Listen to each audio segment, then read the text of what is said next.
Global TV y TVmática presentan.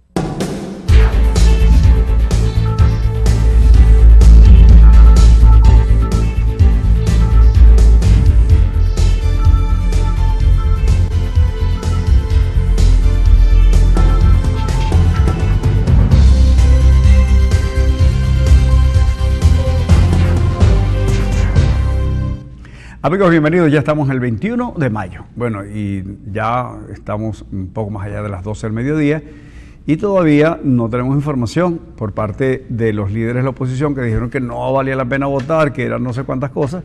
Bueno, entonces, ¿cuál era lo que estaba en la agenda? ¿No? Parece que se quedaron dormidos y no han leído los puntos de la agenda que establecen la etapa a seguir a partir de no votamos, etcétera, etcétera. Como en efecto, en el día de ayer, una ausencia notoria de gente en las calles, de gente en los centros de votación.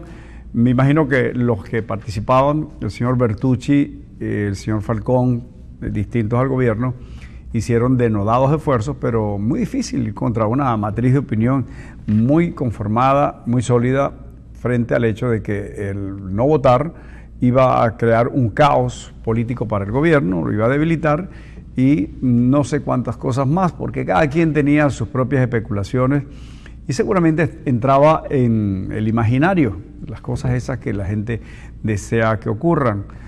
¿Qué tenemos? Estados Unidos ha dicho, los venezolanos tienen que resolver sus problemas ellos mismos. El Grupo de Lima ha señalado que no reconoce las elecciones y están anunciando llamado a consulta a sus embajadores. Imagino que de allí se derivará que se retiren posiblemente los embajadores de esos países y se van a debilitar las relaciones con el Grupo de Lima, que conforman una comunidad de países con los cuales tenemos una dinámica relación y están pues en nuestra comunidad, es Colombia, Perú, en fin, todos estos países que son vecinos y en los cuales hoy hay una presencia importante de venezolanos de la llamada diáspora, porque ciertamente es uno de los problemas que afronta la región, es el efecto de lo que está ocurriendo en Venezuela, que se siente en Brasil, en Colombia, en Perú, en Chile, Argentina, Bolivia, Ecuador, todas partes están llegando por miles los venezolanos, se van a pie, tenemos casos impresionantes que han sido reseñados, personas que se atreven a irse a pie por la vía del puente Simón Bolívar, Cúcuta, y ahí van. Entonces le preguntaba un periodista, ¿y para dónde van? Bueno, vamos a tratar de llegar a Bogotá, decían, y entonces la gente muy generosa les regalaba cosas para que subsistieran. Grupo de jóvenes que se fueron en bicicleta, nosotros tenemos un compañero de trabajo que se fue en un carrito viejo, muy pequeño. 4 personas viajaron desde Maracaibo hasta Argentina. 29 días. Hasta Argentina. Sí, llegaron, se fueron por Brasil, porque él planificó su cosa, dijo que Colombia representaba atravesar esa selva un enorme riesgo. Y bueno, lo tomó así como refrescante, dijo, bueno, voy a hacer turismo. Y allá está, en Argentina, en un lugar que se llama Misiones, la frontera con Brasil. Bueno, están contentos. Pero, ¿y qué pasa con la gente que se va? Deja un espacio y deja una responsabilidad, deja gente a la que se le da un servicio. Nosotros nos quedamos sin esos compañeros de trabajo. En los hospitales se quedan sin esos médicos. La empresa del servicio eléctrico se está quedando sin trabajadores. Yo pasé esta mañana por el consulado de Colombia en Maracaibo y nunca había visto tanta gente. Y es que todos los días llega un gentío de gente que está esculcando en su archivo familiar dónde está la relación con ese país, mi abuelo o mi abuela colombiana, mi mamá, etcétera, y lo impensable que pues pasara a buscar otra nacionalidad, lo están haciendo o buscando pues el permiso de trabajo, las visas, se van los médicos. Esta mañana me decía alguien, bueno, mi hermano trabajaba en la empresa de electricidad y cuando llegó a Colombia y vieron el currículo que se encargaba de cosas muy, muy estratégicas en el área eléctrica, le metieron la mano, venga para acá a trabajar. Y así hay un grupo que se fue del Instituto Universitario de Tecnología, creo que se llama así, de Cabimas, y están allá en Perú. Se montaron todos en un autobús dejando atrás el llanto, dejando atrás sus querencias, sus hijos, para buscar el pan, porque aquí no hay posibilidades de obtenerlo, a pesar de ser profesionales. ¿Quién puede vivir con $2, $3, $4 a lo sumo? Este es un asunto muy complicado y entonces esto requiere que se haga una profunda revisión. Bueno, ayer decía alguien en una mesa de los centros electorales, un militar decía, no entiendo la oposición, hubiesen salido de esto de una vez, porque es importante que todos sepan, el no ir a votar mucha gente, o haber tenido que llevar el gobierno mucha gente a votar, estimulaba, bueno, le vamos a dar dinero, le vamos a dar el bono, le vamos a dar una cajita de alimentos, y aún así hubo una ausencia. Se dice que la votación estuvo cerca del 18-20%, el gobierno señala que es del 40 o 38%, en fin, lo que nosotros podemos corroborar es que los centros estaban vacíos, las calles por donde nosotros pasamos estaban limpias, no había ni siquiera circulación. Y decía ese señor militar, qué oportunidad, alguien se salía de esta cosa, todos queremos un cambio. Y este es el asunto, ese es el enorme dilema que hoy se plantea como un reclamo ético a la gente que asumió papeles de líderes y luego, bueno, se quedan en el camino, pierden el aliento, se desvían, tienen problemas éticos o se equivocan porque, bueno, le dan una interpretación personal. Aquí un tipo de la oposición ganó y le tendieron una trampita con este asunto de la constituyente y lo sacaron. Sí, y entonces la gente que votó se frustró y la gente que votó se fue, empezaron a organizarse con sus maletas para irse. Esa estructura política, en este caso Primero Justicia, yo creo que está bastante mal, pero en general es la sociedad y no es incriminar, seguramente tendrá sus argumentos, pero no participar en esas elecciones, dejar la gobernación tirada, es no tener una agenda porque, ok, no vayan a votar, etcétera, etcétera. ¿Qué esperan a cambio? O sea, ¿qué viene a continuación? Eso no se sabe, es un secreto muy bien guardado y eso es irresponsable. Hablaba esta mañana con el padre Ovidio Duarte de la iglesia Padre Claret sobre la gente que viene cada vez más personas y ya están viniendo gente que no son los pobrecitos de esos marginales de antes, que venían buscando su platico porque es siempre... pues viven por allí, pululan en las aceras, etcétera, de lo que la gente les da. Yo le decía, padre, pero una comida a la semana no resuelve. Me decía, bueno, Guido, es que he conseguido gente que me dice que esa es su comida de la semana, la que nosotros le damos, completa, sopita, etcétera, porque en la semana se las arreglan con unas fruticas que consiguen por ahí, algo de basura, agua. Si estamos hablando de algo dramático, es infrahumano. Eso no puede esperar. Eso no puede estar en el contexto de la componenda, del arreglo, de los egoísmos. Si no soy yo el candidato, nadie lo será. Yo tengo que tener esta participación porque yo tengo un liderazgo y mi partido es tradicional, etcétera, etcétera. Cambiaron muchísimas cosas y no se han roto esos viejos paradigmas. Parece que están mineralizados. Son mentes que están herméticas y no penetran nuevas ideas.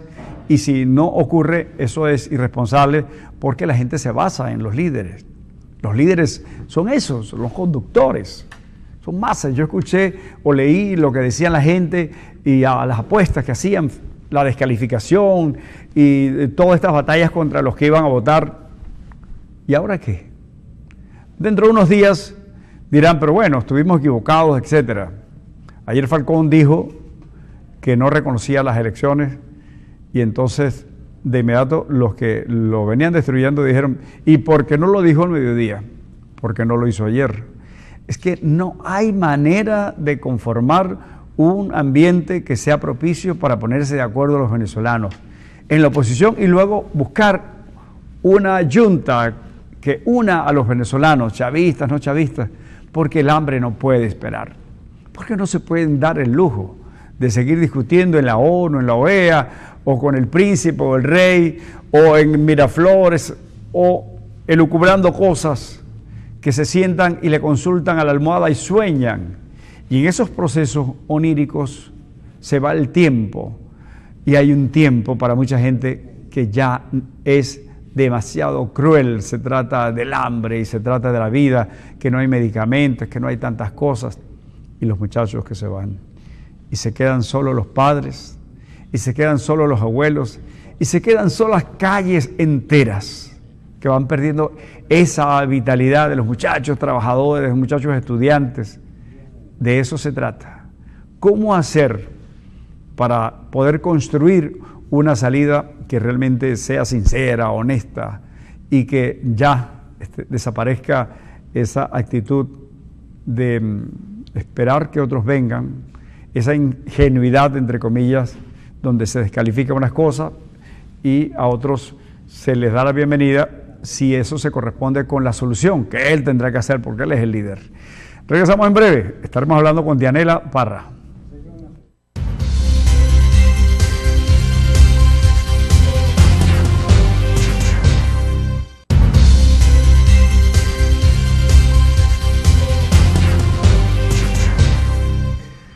Recién hubo un espectáculo muy grotesco, y es que unos médicos del Centro Adolfo Pons de Maracaibo realizaban una protesta reclamando que no tenían suficientes insumos, materiales, las condiciones inapropiadas todas para hacer el acto médico, y eso me parece que es lo más responsable. Eso está inscrito en la ética, es que el médico intente hacer las cosas lo mejor posible, porque está en juego la vida de un ser humano, de ese paciente. De manera que no había otra cosa que hacer sino aplaudirlos y ser receptivos y darle apoyo, respaldo, escucharlos.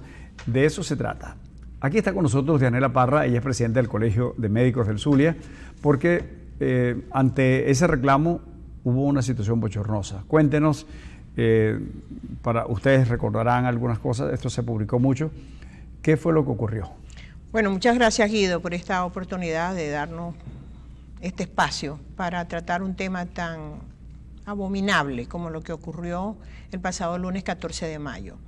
Efectivamente, los médicos con todo el personal de la institución habían realizado una protesta en la calle, fuera del recinto, precisamente por las situaciones en las que se encuentra el hospital. Dejándote dicho que los hospitales mejor dotados eran los del Seguro Social.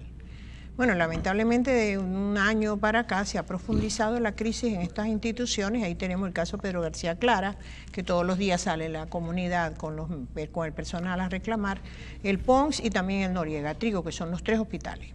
Ellos salieron a la protesta, regresaron de la protesta y estaban ya en sus labores habituales cuando de pronto se presentó un grupo de hombres vestidos de civil, armados, dirigiéndose pues como tocando puertas, buscando a los responsables de la protesta, entre ellos los choferes.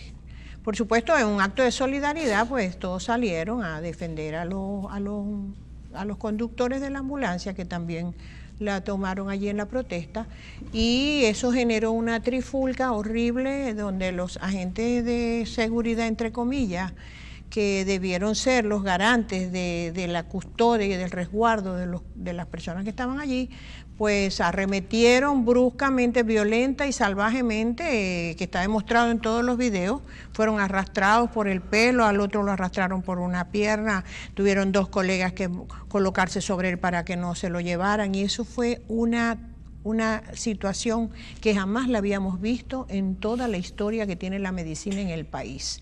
Si han habido médicos aprendidos, han salido esposados de algunos sitios, claro, como seres humanos, capaces de cometer o de ser acusados por cualquier situación, pero una aberración como la que se cometió con los supuestos agentes de seguridad del Estado, eso jamás había visto y esperamos que jamás vuelva a ocurrir. Esto hizo pues que nosotros nos trasladáramos hasta los sitios donde estaban recluidos. Fueron golpeados, le quebraron los lentes, le quebraron el tabique de la nariz, una colega casi que la estrangulan con todo el cuello lacerado, otro recibió golpes en la cara, otra colega la tumbaron al piso y no podía ni levantarse porque está mal de su rodilla. O sea, una situación pero aberrante. ¿Ha actuado la Fiscalía al respecto? Mira, nosotros justamente hoy nos reunimos con el Foro Penal porque vamos a consignar en la Fiscalía la denuncia. Estábamos recopilando la información. Tú sabes que en estos detalles le cuesta mucho a las personas declarar. Es más, muchos no quieren declarar porque ¿qué es lo que está pasando? que además, después que pasaron todos estos eventos, entonces están yendo un personal sin uniforme, armado, al Hospital Adolfo Pons, preguntando por los médicos que participaron en la protesta. Allí hay un contingente de personal del Pons que quedó con trauma psiquiátrico post-trauma, ¿no? Eventos psiquiátricos post-trauma, porque eso fue, bueno, una cosa que jamás ha vivido, y mucho menos un médico. Y estábamos viendo la posibilidad de que ellos declararan, pero estamos todavía en esa etapa. Sin embargo, vamos a introducir el recurso el próximo lunes digamos así, la asesoría de los abogados del Foro Penal, quienes tienen buena experiencia en esta situación, y aspiramos que el Ministerio Público aperture las investigaciones. Pero también nos estamos dirigiendo al general de la policía, al comandante de la policía y al gobernador del estado. Porque no es posible que unos agentes que supuestamente son de seguridad y prevención, porque no eran policías, se comporten de esa manera. Nosotros consideramos que esas personas, primero, que en los hospitales no pueden entrar armas. El que tenga armas tiene que ser un personal que sea designado como miembro del personal de la institución y que sea entrenado para darle el uso adecuado a esa arma y poder controlar la violencia y entender el comportamiento humano. Porque esto que ocurrió allí no es posible de aceptar, ni siquiera que los hubieran conseguido infraganti. Porque es que ya había pasado la protesta. Para ellos poder llevarse detenido a la persona, tenían que llevar una orden de aprehensión, un proceso, pues había que haberse llevado un proceso. Y eso no se hizo. Nosotros le estamos pidiendo al general que tiene que establecer la identificación de los responsables de esos eventos. Y ese personal que ellos tienen apostado o que tendrían que tener apostado en los hospitales para custodia de bienes y servicios, de bienes y personas, que los estamos pidiendo desde hace 2 años, tiene que ser debidamente entrenado. No puede ser cualquier policía que tú lo coloques ahí, el primer enfermo que se alce, entonces le caerán a tiro, será. Eso no puede ser. Eso los hospitales han perdido su esencia. Los hospitales tienen que ser recintos de reposo, de paz, de encuentro. Y hasta ahora, ¿con quién ustedes, que representan los organismos responsables, han tenido algún tipo de reunión, respuesta? Sí, nosotros tuvimos ese mismo día una reunión con el señor Danilo Vilches, que es el coordinador de seguridad y prevención, y posteriormente con el señor Lisandro Cabello, que es el secretario de gobierno. En ambas instancias fuimos muy bien tratados. Y tenemos que reconocer que afortunadamente a los colegas no se les levantó expediente porque no había cómo hacerlo. Al contrario, ellos eran unos lesionados, eran unas víctimas, mientras que supuestamente a los policías que agredieron, entre comillas agredieron, los miembros del personal no tenían ni un rasguño. Yo inclusive le dije, yo creo que si usted golpeó, usted debería estar allí afuera detenido con los demás, porque esos golpes que tienen mis compañeros no los hizo ningún compañero de ellos. Las heridas que tenían en el rostro, en el cuello, la fractura de tabique nasal. Pero ¿por qué esa acción tan cruenta, bárbara, salvaje? Eso es lo que yo no entiendo. ¿Por qué esa acción tan cruenta? ¿Pero qué está ocurriendo? Porque lastimosamente la situación del Pons por la cual protestaban estos trabajadores no es aislada. Y hay hospitales que, según nos cuentan, están en peores condiciones. Todos, los 32 hospitales, y lo digo de manera categórica. Deme el mapa, denos el mapa aquí. Nosotros tenemos 32 hospitales. Unos dependen del Ministerio de Salud, otros dependen del Seguro Social, y 1 o 2, muy pocos, pertenecen a la gobernación, porque todos los han ido ya centralizando. Recuerda que Chávez centralizó la salud. Eso fue uno de los legados que nos dejó antes de partir, que volvió a centralizar todo el sistema de salud. Todos los hospitales del estado Zulia y de Venezuela, me atrevo a asegurar porque he visitado una buena cantidad de ellos también, están en las mismas condiciones. No hay dotación sistemática, periódica, regular. La infraestructura deteriorada, sin ascensores, con pabellones cerrados, con salas de parto cerrados. Hay un incremento de todos los indicadores negativos, se ha incrementado, sea la mortalidad materna, la mortalidad neonatal, la mortalidad general, la mortalidad por accidentes cerebrovasculares, la mortalidad por cáncer, la mortalidad por HIV. Todos estos indicadores se han incrementado porque no tenemos cómo enfrentar a esas entidades nosológicas, y el paciente tampoco tiene cómo atender su enfermedad aún diagnosticado y previamente tratado. Esto de la infraestructura, los servicios de agua, o sea, un hospital sin agua. Todos los hospitales del Estado están en la misma situación. Un hospital que se le va la luz y se daña una incubadora, un equipo de anestesia, un ascensor, un equipo de aire acondicionado y nadie puede responder por eso. Es decir, que estamos como en un verdadero abandono. Entonces, pasamos oficios, 32 oficios le he enviado al ministro López desde que está hasta a los ministros de Salud y al Seguro Social. Estuve el miércoles pasado, una vez que ocurrió ese evento, para que me oyeran en el Seguro Social, porque atendiendo la demanda del Hospital Pedro García Clara, donde estuvimos también allá, nos reunimos con la comunidad y con todas las personas, un hospital que tiene 21 máquinas de diálisis y nomás que funcionan 10. El General del Sur está en las mismas condiciones, las máquinas de diálisis. El Chiquinquirá está cerrado y solamente tenía una máquina. Las máquinas del Central las desaparecieron. El Universitario está en las mismas condiciones. O sea, que tú tienes de 500 pacientes, por decirte, que se hacían diálisis, solamente se la pueden hacer 150. ¿Y los demás?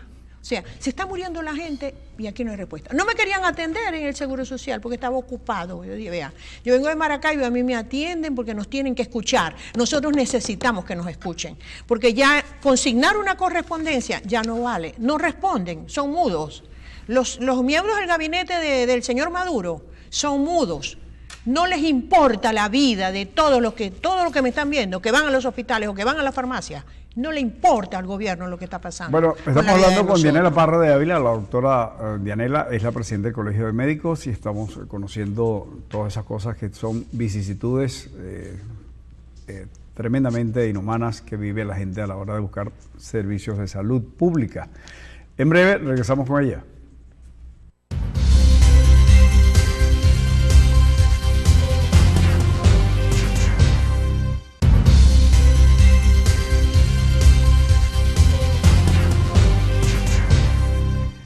Bueno, seguimos con la doctora Dianela Parra. Estamos hablando acerca de esta situación de salud, falta de materiales, falta de insumos. Y yo creo que ya hay algo tan grave, quizás pueda ser peor que la falta de estas cosas, que ya son bastante contundentes para el ejercicio de la medicina, el acto médico. Y es que nuestro personal en el área de la salud se está yendo, está emigrando de una manera masiva. Tenemos lugares donde quedan pocos médicos o ya no hay especialistas. El hospital psiquiátrico de Maracaibo está funcionando casi en cero. El General del Sur, usted tiene mejores informaciones que nosotros. ¿Qué se hace al respecto? Fíjate, el gobierno no está haciendo nada por mantener los hospitales abiertos, ¿no? Y esto te está trayendo como consecuencia estos hechos violentos, porque tienes un personal que dentro de su casa tiene una serie de restricciones, que tiene limitaciones para poder atender al trabajo porque no hay efectivo ni transporte, y que luego llega al trabajo y tampoco puede realizar sus tareas o realizarse como profesional porque los hospitales están en precariedad de condiciones jamás vistas. Pero entonces al lado de eso tienes un gobierno que cuando tú vas a reclamar, entonces eres perseguido. Los médicos no pueden reclamar, el personal no puede protestar, porque eso es ser apátrida, traidor a la patria y no sé cuánto del imperio, etcétera. O sea que ocultan su incapacidad mediante la ofensa, el ataque y tratar de mantener el control. Y yo le quiero hacer un llamado al gobernador del estado, al economista Omar Prieto. El Colegio de Médicos le ha pedido reunión a usted, gobernador. Y nuevamente se las estamos reiterando. Este hecho que pasó no puede volver a ocurrir, porque allí se evitó una tragedia mayor. Pero nosotros, los médicos y el personal de salud, merece respeto. Respeto. Porque nosotros para eso somos los dadores de vida. Somos los garantes de la vida de todos los que acuden al hospital, indistintamente de sexo, religión, credo. Por lo tanto, usted debe instruir a su personal de seguridad para que sepan cómo comportarse en un hospital.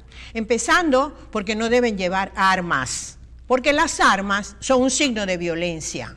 Las armas solamente deben ser utilizadas, pero en casos excepcionales, para combatir a delincuentes infragantes, porque ni siquiera eso se debiera permitir, porque todos tenemos derecho a errar y a rectificar, y el único dueño de la vida de nosotros es Dios, y nos tiene a nosotros en el camino para intervenir y poder contribuir con la salvación de esas vidas.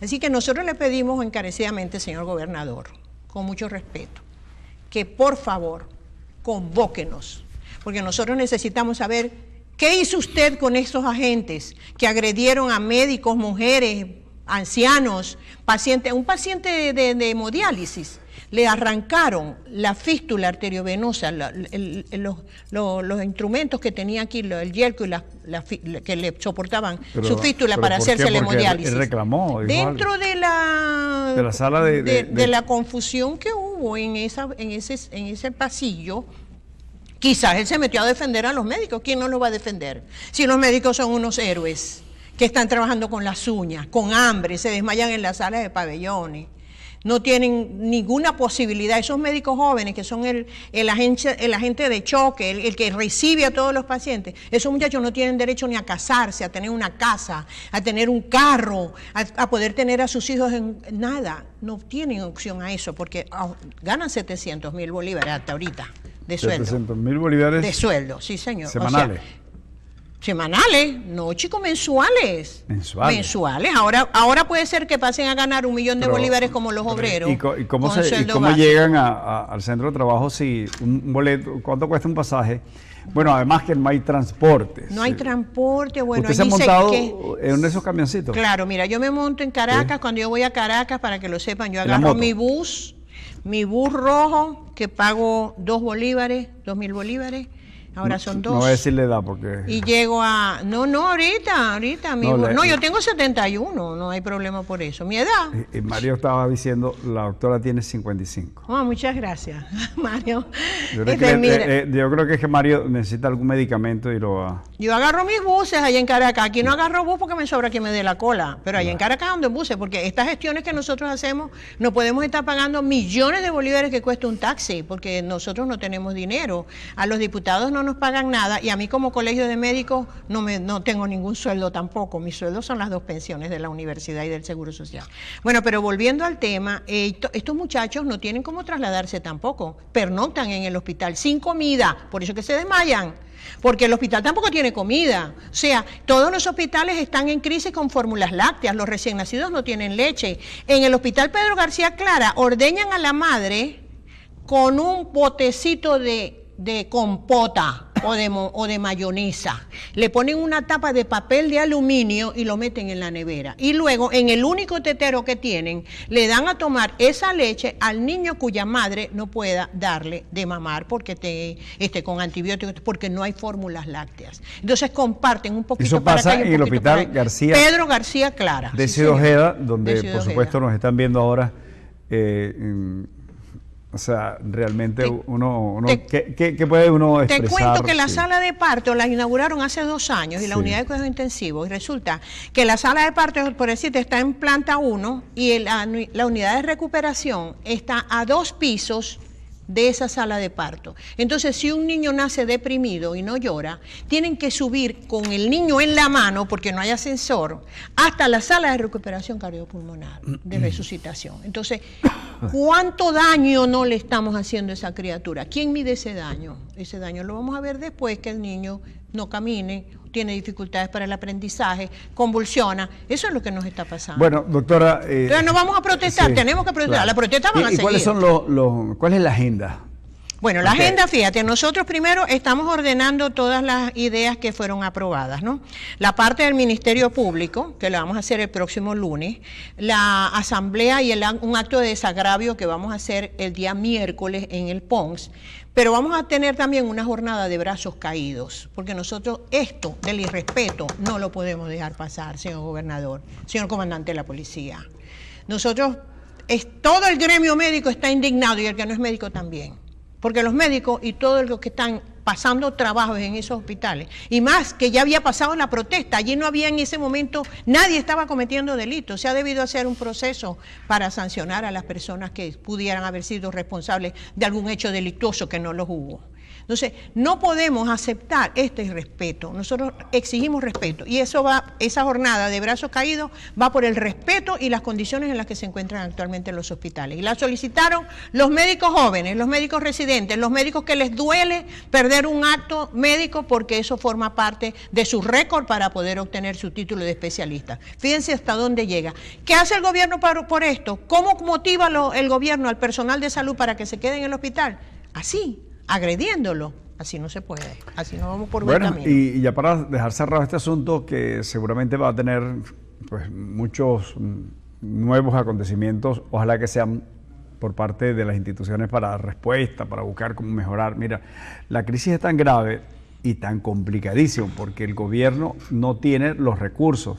El bolívar, el dinero de los presupuestos no alcanza porque, bueno, dejaron sin solidez a nuestra moneda, no tiene poder adquisitivo y la mayoría de las cosas son importadas. Entonces, si antes requería para un suero, póngase, yo no 5 sé bolívares. 5 bolívares, hoy necesita varios millones de bolívares para el mismo suero. Pero igualito el suero donde lo compra, el gobierno sigue costando lo mismo, porque afuera no hay inflación en recursos médicos. Es $1, etcétera, una botella de suero y $1. Antes era para nosotros $1 irrelevante. Mira, pero los médicos, es bueno también destacar que los médicos que ingresaron el 15 de enero, que son los R1, los del primer año, es la fecha que todavía no les han pagado y le dicen que no tienen plata. Y los médicos están ahí trabajando. O sea, es un abuso de poder. Realmente en algún momento tendremos que rendirle honores, no sé, decirle gracias a tanta gente que estoicamente aguanta este chaparrón. Qué difícil es para muchos, para venezolanos, trabajadores, ciudadanos comunes. Imagínese usted, yo pienso en esos vendedores informales que se hacían su vida ahí y ahora no hay liquidez, no hay dinero en efectivo, ¿quién les va a comprar nada? Es decir, es todo un cúmulo de cosas, estamos empantanados. Bueno, ya estamos también coordinando la denuncia que vamos a llevar a la Comisión de Política Interior de la Asamblea Nacional. Estamos pidiéndole a la Asamblea, a la Federación Médica Venezolana, una asamblea extraordinaria para realizarla aquí. Estamos también organizando el acto de desagravio que se va a llevar el miércoles 23. Vamos a denunciar ante la Inspectoría del Trabajo y el INSACER las condiciones de trabajo y los riesgos laborales que hay en todas las redes hospitalarias de contaminación, pero jamás visto. Vamos a convocar a la doctora Omaira Prieto, que es la directora regional de salud, para tratar esta delicada situación de hostilidad y agresiones en los recintos. Estamos instruyendo al personal para que se firmen actas al recibir la guardia, donde hagan constar las deficiencias que tienen en cuanto a insumos y medicamentos. Estamos pidiéndole al gobernador una atención para tratar esta situación en las precarias condiciones. Nos declaramos en sesión permanente, vamos a realizar asamblea en los hospitales y crearemos una comisión para darle seguimiento y evaluación a las decisiones que se tomaron en esta asamblea. Todo esto son resoluciones de la Asamblea Extraordinaria del Colegio Médico del Estado Zulia y fueron acordadas por unanimidad. O sea, no es que yo estoy proponiendo, que yo lo quiero hacer porque no. Esto es el sentir de los médicos en el estado Zulia. Y a esa asamblea también asistieron representantes de los gremios de la salud, la dirección de posgrado de la Facultad de Medicina, sindicatos de profesionales y técnicos del sector, expresidentes del colegio, miembros del personal docente de Luz, miembros del cuerpo médico de especialistas y de residentes internos, y en la cual se trató como punto único el repudio a las agresiones que sufrió el personal que labora en el Hospital Dr. Adolfo Conde Maracay. Bueno, ya para tomarnos un minutico final, ¿cuál es la opinión del asunto político? Lo que ayer se produjo en Venezuela, estamos esperando, estaba leyendo. Bueno, la opinión es que la abstención le ganó a Maduro. El gran ganador y aquí fuimos los que nos fuimos a votar. Pero lo que quería era retrotraerme un poco, ¿no? Que esto se ha venido degenerando tanto, el proceso electoral venezolano, que nosotros, los ciudadanos comunes y los partidos políticos, teníamos acceso al registro electoral permanente y podíamos conocer la dirección de las personas. Y luego teníamos acceso a los cuadernos de votación, donde podíamos ver quiénes eran los que habían votado. Bueno, hoy eso es totalmente secreto. Un evento que es la base de la democracia, porque el evento electoral es la base de la democracia, es un evento secreto que está secuestrado por el CNE ilegítimo que tenemos en este momento. Teníamos razón la oposición cuando dijimos que no deberíamos presentarnos a ese proceso. Fíjense los que se presentaron, Falcón y el otro, Bertucci, reclamando que no le daban entrar los testigos, que le hicieron esto, que le hicieron aquello. Ahora, después de Gallo Muerto, nosotros se lo advertimos. Nosotros ganamos. Maduro no cuenta con el apoyo del pueblo venezolano. Y yo creo que debiera, si se aprecia y deberá, no quiere seguir cometiendo tantas injusticias con el pueblo venezolano que muere de hambre y de mengua en los hospitales, debiera irse, porque hasta ahora no, pero eso no, se parece, no tiene el apoyo. Eso se parece a lo que usted acaba de decir, de que fueron unas elecciones sabiendo que iba a ocurrir, pero lo que ocurrió también cuando las elecciones a gobernadores, lo que ocurrió cuando las elecciones a diputados, la diferencia es que la oposición monolíticamente actuó y pudieron abatir todos los procesos que estaban allí presentes. Lo que no estaba en ese momento era el carnet de la patria, ¿no?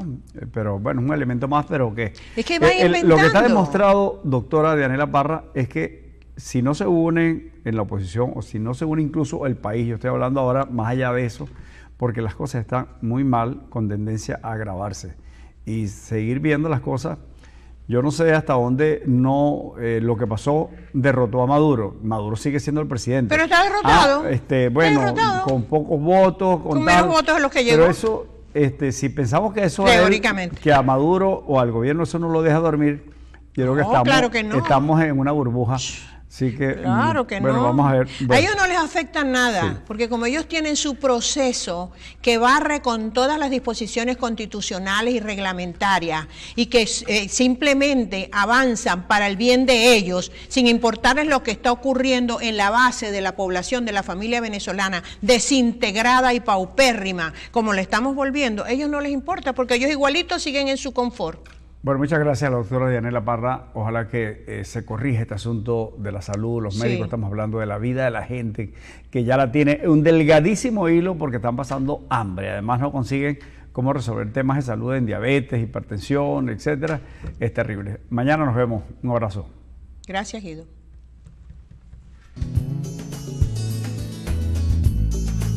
Más para todos.